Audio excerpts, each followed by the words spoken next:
आपने कई प्रकार के चूल्हे तो ज़रूर देखे होंगे, लेकिन आज हम आपको एक बहुत ही अनोखा चूल्हा दिखाने जा रहे हैं।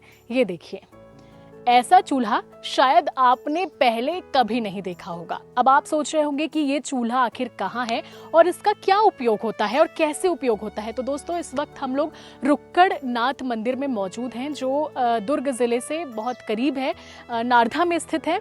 तो मान्यता यह है कि रुक्कड़नाथ बाबा जी महान संत थे। करीब 350 साल पुरानी ये बात है, जब खैरागढ़ के राजा महाराजा लाव लश्कर के साथ अपने सैनिकों के साथ संत जी से, बाबा जी से मिलने पहुंचे। तो उन्होंने कहा कि इतने सारे लोग आए हैं तो प्रसाद भी विशाल बनाना पड़ेगा।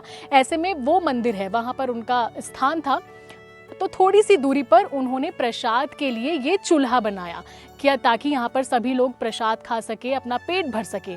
तो ये चूल्हा तैयार किया गया था। अभी बारिश की वजह से ये पानी में भरा हुआ है, लेकिन इसके बाद की मान्यता और अनोखी है, जिसे सुनकर आप भी चौंक जाएंगे। कहा जाता है कि इतने ज़्यादा लोग थे तो जो घी और तेल है उसकी मात्रा काफ़ी कम पड़ गई। ऐसे में बाबा जी लोगों ने यहाँ से गंगा मैया से प्रार्थना की और थोड़ा सा जल लिया। ये कुंड था उस वक्त, अभी भी इसे अच्छी तरीके से बना दिया गया है। इस कुंड से जल लिया गया और बोला जाता है कि उसे कढ़ाई में डाल दिया गया और भगवान से शायद प्रार्थना की होगी और वो जल घी में तब्दील हो गया और उससे प्रसाद तैयार हुआ।